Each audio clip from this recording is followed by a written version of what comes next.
Catherine update. Ito yung binili ni Aden na bag na niregalo niya kay Catherine Bernardo. Ayan, binili niya sa Botage Bineta na nagkakalagang $2,600. So, mahigit kumulang 150 to 160,000 pesos. Grabe, ganyan ka-expensive magregalo si Aden sa nag-iisang Catherine Bernardo. Eh, minodel pa nga ni Catherine yung bag. Oh. Yun, solid. Ito pa yung mga ganap ng Catherine. Ayan, ginaubusan ng chika ng Catherine eh.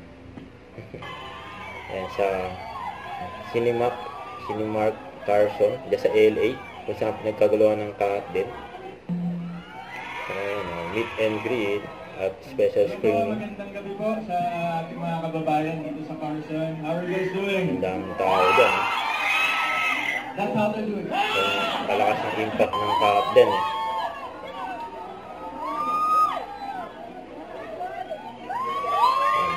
Nakabang yung mga fans nila.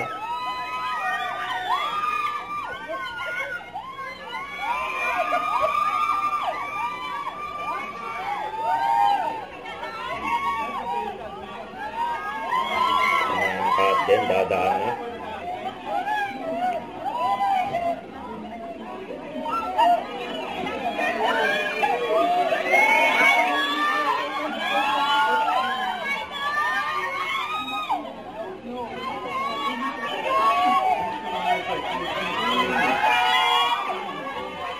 Dadaan ng Catherine. Ngayon lalo nakaalalay si Aden kay Catherine.